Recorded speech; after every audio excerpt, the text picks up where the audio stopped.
I'm standing right in front of Medan's famous Tjong mansion, and the story of the life of the man who built it and the mansion itself is like closely tied to the history of Medan and the history of North Sumatra.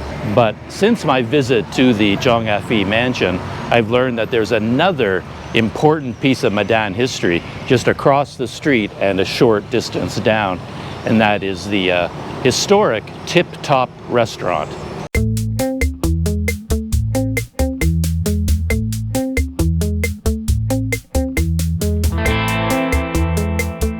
Just to give some context, there's the Tjong mansion right there, and it's right on this very busy street, which used to be called Kesawan Street, one of the oldest streets, if not the oldest, in all of Medan. It has a different name today, but I'm not sure what that name is. I think of it as Kesawan Street.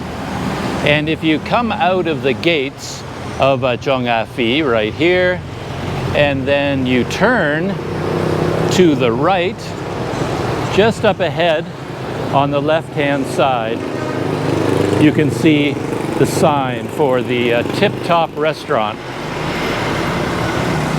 I think it's important to know about the location because it strikes me that it would be a perfect opportunity for a visitor to go to Tjong first, like go there in the morning, mid-morning, and then after your tour, you can come out onto Kesawan Street and finish your morning with lunch at Tip Top, since they're basically right beside each other. And I understand that there are some photographs and other documents, giving the history of Tip Top on the inside. So I'm going to go in, and I can talk about the history of the place, perhaps as I look at the photographs.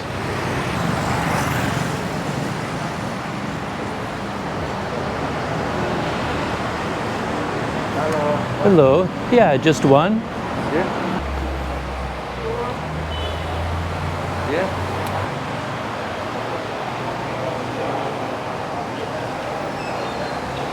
So I'm in the entrance of the Tip Top restaurant right now. They have some really nice seating out here, like on the sidewalk right beside the street. And they said I could sit here, and they have tables on the inside. I haven't decided what is better for me yet, whether to go inside or outside. But first, I wanted to take a look at the photos and talk about the history of this restaurant a little bit, give it some context. So as I said, the name of the street here was, back in those days, Jalan Kesawan. And they've changed the name to something different. I don't know what it is, but there is a photograph of a Kesawan Street in the old days. And I'm not entirely sure where Tip Top might be. I don't think it's in this photograph. It's just showing what the street used to look like. I mean, such a difference, right? All you get are a couple of bicycles, maybe a horse carriage, and then if you look at it today, of course, it's almost impossible to even cross the street just because of the heavy traffic. We're living in a very different world today, and it's fascinating that this restaurant is still here after so many decades. This is another very well-known photograph. That is Tip Top restaurant that you see in the background. And this photo was taken in 1947 with Allied forces marching right past the front of Tip Top. And you can see all of these photographs on their website. So if you want to take a closer look at this or this photograph, just drop by their Tip Top website, check them out. The history of Tip Top actually begins here back in 1929. So the first location, this is a photograph of the first location, and it was founded by Mr. Tjong, and it was a bakery at the time, and it was not located on this street. It was located on a different street, and it was known as the Tjong restaurant, as you can see, Restaurant Tjong. And then in 1934, Mr. Tjong moved the restaurant from its original location to this location on Kesawan Road. So in fact, Tip Top has been here at this location nonstop since 1934, and the name was changed to the Tip Top Restaurant.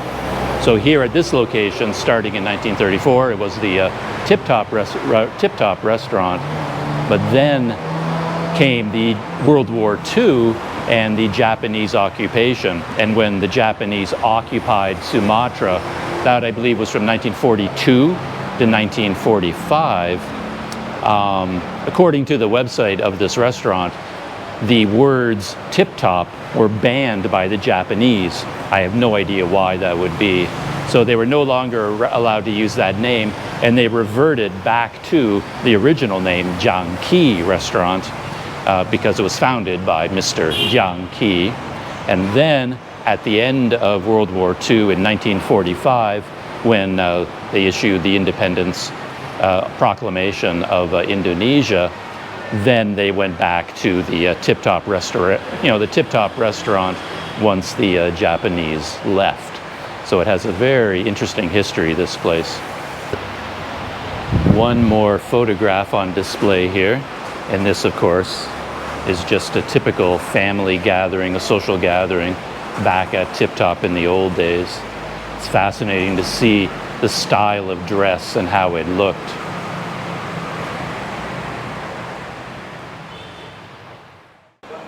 I'm sort of like a dog looking for a comfortable place to settle down. A dog will go around in circles till it finally decides where to lay down for its nap. I'm a bit like that, and I tried out one of the tables outside, and it's a little bit noisy out there, plus the table and the chair are a little bit low for me to enjoy a good lunch. So then I tried to move in here to one of the booths, but that didn't feel quite right. And they didn't want me to sit there because it's a booth for 6 people. So I think I'm going to end up here, just at a basic table in the center of the room. But I just wanted to show a little bit more of the interior, a little bit of the history. Old telephone there. Used to use a calling card. Old style hand dryer. It looks like you could almost make a phone call with that. I mean, it looks almost like you could do it. Nobody's on the other end. Yeah, everything here just speaks to the age of the restaurant. Oh, there's another photograph there. I didn't notice it until just now. Another picture of Kesawan Street.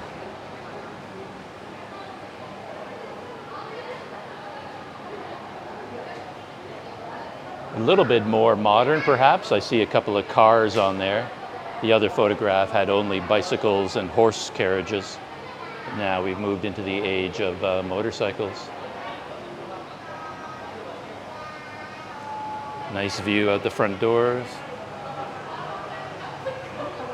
And I don't know how old the furniture is, but these chairs feel old. Very, very heavy. Okay, I've settled in. Very exciting.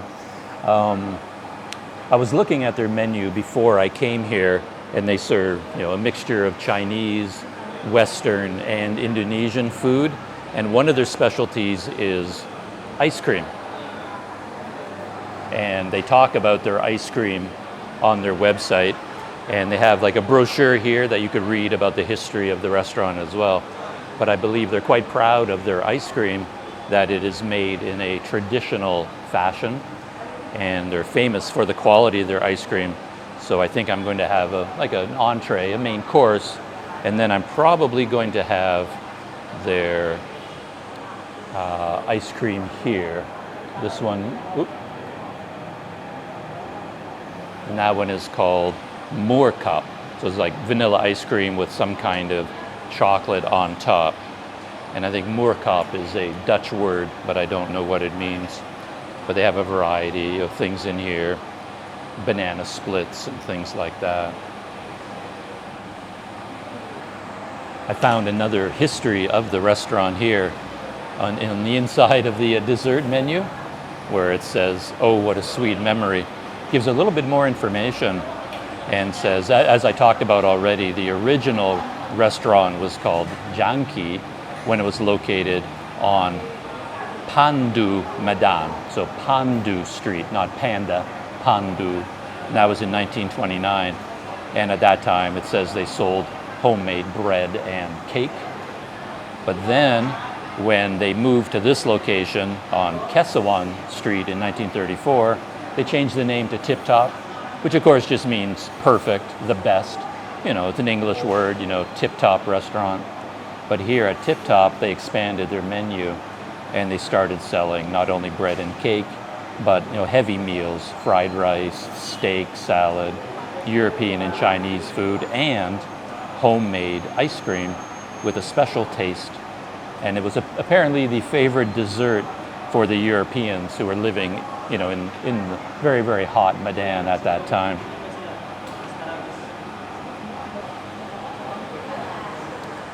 So, I am notorious for sitting in the worst place in every restaurant, and I also am very well known. I have a knack for ordering the worst thing on any menu. I try not to do that, but we'll see. But for this place, because of its history and its decor and its association with you know, Dutch colonial times, and because of my mood, I think I'm going to order from their Western menu. I mean, I could order a local Indonesian dish, you know, nasi goreng, something like that, but it feels like I have nasi goreng at other restaurants all the time. And since this is kind of a special place, I think I'm going to order something from their Western menu. Something like, I saw some photographs online. They have like a classic Western chicken steak with vegetables and fries. And then I'll get the ice cream for dessert, I think. Kind of have my heart set on that.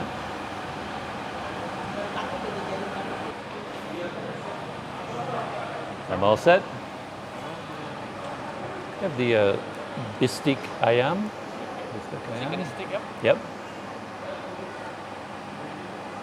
And for dessert, but of course afterwards.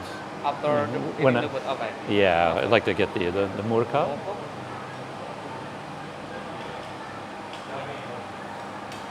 And this pancake with banana, how big is it? One plate. Yeah. One plate. One. I'll think about that maybe afterwards. But I think just the chicken steak. First. Yeah. And then that for dessert. But After eating the food. yeah. Okay. Ordering. Oh, for a drink. Yeah, cola, beer, fresh juice. I didn't look at the drinks. And first plate. Then we have fresh juice. Okay. Yeah, a mango juice. Do you have that? Yep. Okay. Oh, that'd be good. But we don't have a mango. We have quinnie. Quinnie is mango from Indonesia. Oh, okay. Queenie. Okay. Similar to mango? Similar to mango. Yeah. All right. Anything else? Right now, no. I think that's it. Thank you very much. So I've placed my order, and I did go for the chicken steak. Seemed appropriate to this setting for some reason. I feel like I'm in a Western diner in terms of the decor. And I mentioned to the waiter I'd probably have the ice cream for dessert, and but I'll have that after the main meal, of course. I've been noticing all kinds of things here at the restaurant. There's a table of women beside me, and I think they ordered similar dishes like the chicken steak or the beef steak, things like that. And it all came out on a kind of like a trolley, brought it to the table. And then over to my left, there is quite an interesting air conditioning unit. I don't think it's quite as old. It doesn't go back to 1934, but that's definitely an older beast. And I noticed one more photograph. This one up here. And this was taken in 1953. And you can see a tip-top restaurant there. A lot of cars on the road now. Big change from its beginning in 1929.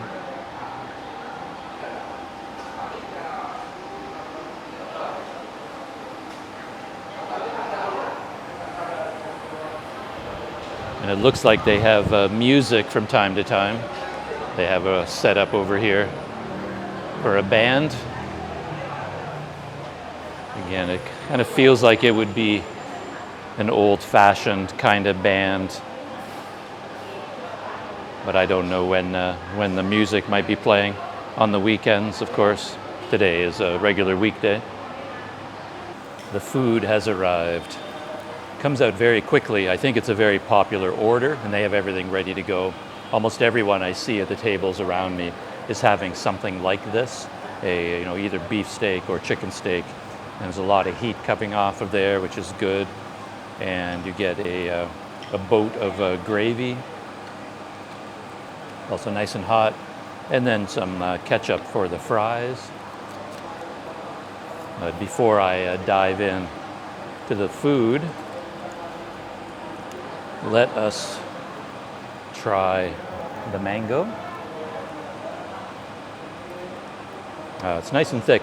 I always get confused about the word juice in English, because for me, juice is very liquidy, and I always like more of a smoothie, more like a shake, and this is thicker, so.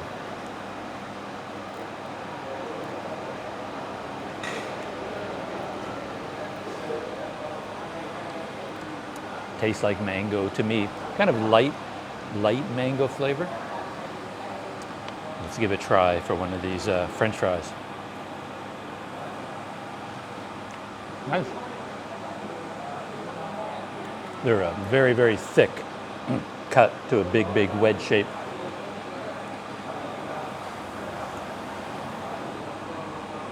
And I associate that with classic fries from long ago.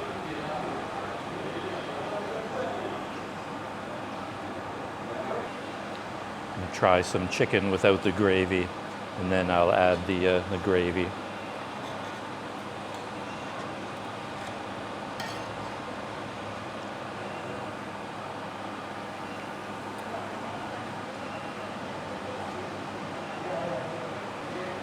Nice, very tender, very hot. That's probably the most important thing for me, and everything came out really hot, so I like that.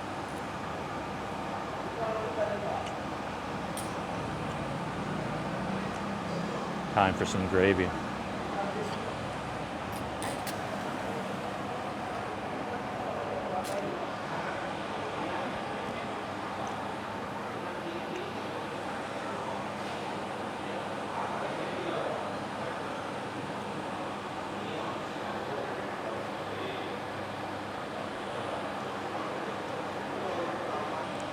With the gravy.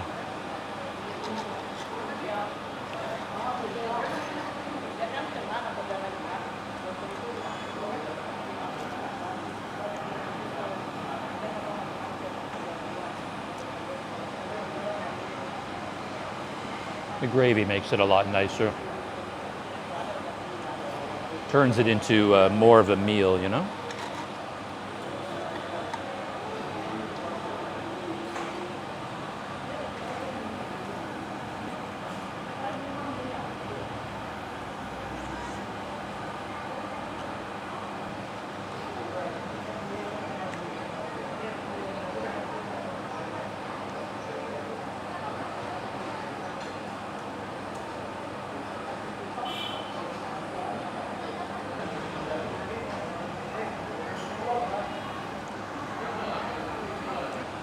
And French fries, very useful. You can get out every last bit of gravy with your French fries.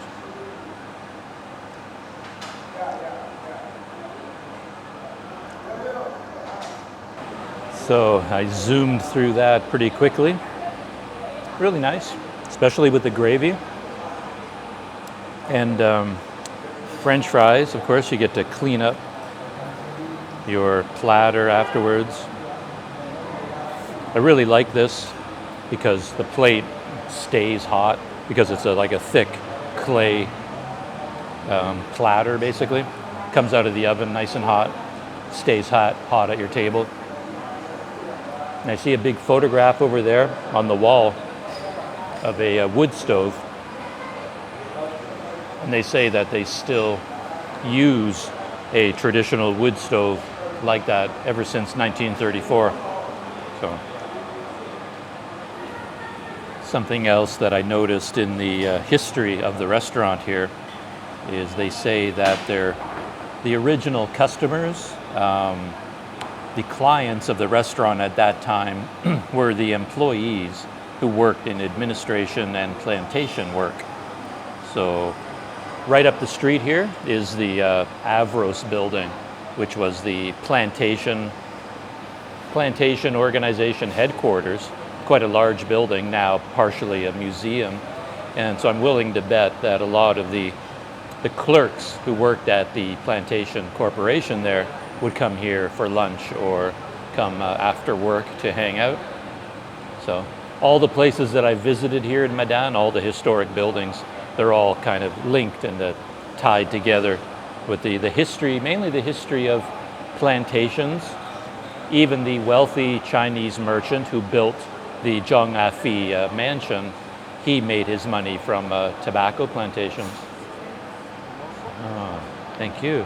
So what is this exactly? The moorkop, what does it mean? Moorkop is vanilla ice cream with cake. The name of the cake is moorkop.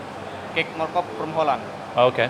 And then we put chocolate sauce. Chocolate sauce. Yeah. All right. Thank you. All right, there you go. Ooh.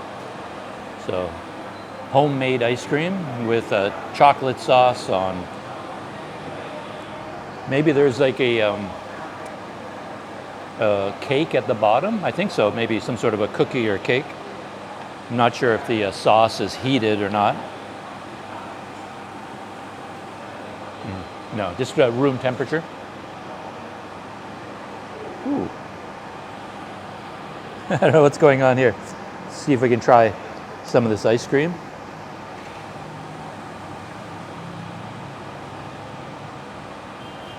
Nice, really nice with the chocolate. And there is a cake down here at the bottom, and I think the top is also some kind of a, oh yeah, it's a cake as well.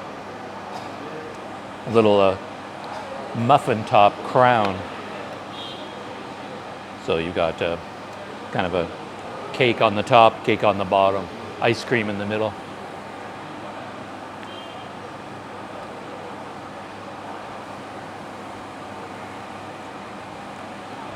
And I can talk a little bit about the prices as I finish up the last of my dessert.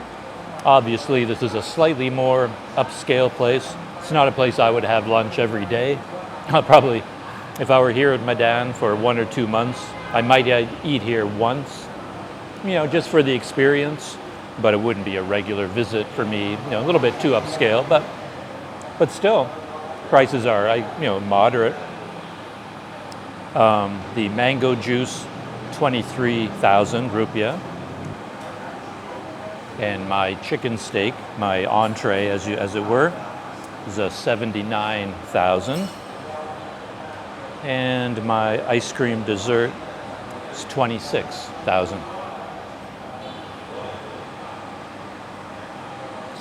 And to be honest, based on my experience with prices in Medan in general, like a meal like that for 79,000 doesn't really seem that expensive at all. It's not out of the question. The prices here for food in all the restaurants is, in general, a lot higher than I'm accustomed to. So it feels like food here is a lot more expensive. The city as a whole feels significantly more expensive than when I was in Padang or Bukit Tinggi. Could be a false memory or something, but a lot of the meals I have are getting up into the 70 or 80,000 rupiah range, once you put everything together. So having a meal here, a good meal like that, the entree for 80,000, yeah, it's kind of reasonable for Indonesia economy, at this time. Saya mau minta take away salad ayam. Salad ayam. Berapa ya? 28.000. Okay. Ibu duduk aja dulu, soalnya mau ditulis dulu. Okay. Thank you very much. Terima kasih. So that's it. Lunch is over. Heading out back onto the busy modern street of Kesawan, though as I said, it's not called that anymore. The old school diner atmosphere kind of continued all the way to the end. There's a window at the back. You know, you just go up to the window to pay, or they can bring the bill to your table, but I just went back to the window, and it even feels like an old-fashioned kind of bill, handwritten, and you get a nice dated stamp at the bottom, where she gave it a good solid thump. Kind of felt like a throwback to the 1950s or something like that, all the way down to the bill. So, Planet Doug recommendation? Yeah, I think so. You know, especially if you're into the history of the places where you are. And as I said at the beginning, you could combine a lunch at this historic restaurant with a visit to Tjong Phi across the road. You know, both of these places this one going back nearly a century by now, and Tjong Phi Mansion over a century. But they both basically date from the same basic time period. So it's kind of a good combination. Food is good. You know, whether the food is great food, better than any other restaurant, I don't know about that. But what I do like about the place is the kind of the comfort level. I love the big heavy chairs, comfortable tables, you know, the open, you know, the spacious area around the front and inside. It's like a very comfortable place to come and sit and hang out. So, and I think a lot of local people do that. You know, you can sit out here in the front, just get coffee, get ice cream. You don't have to come for an expensive meal. But yeah, overall, yeah, I liked it. Enjoyed that a lot. Planet Doug approved.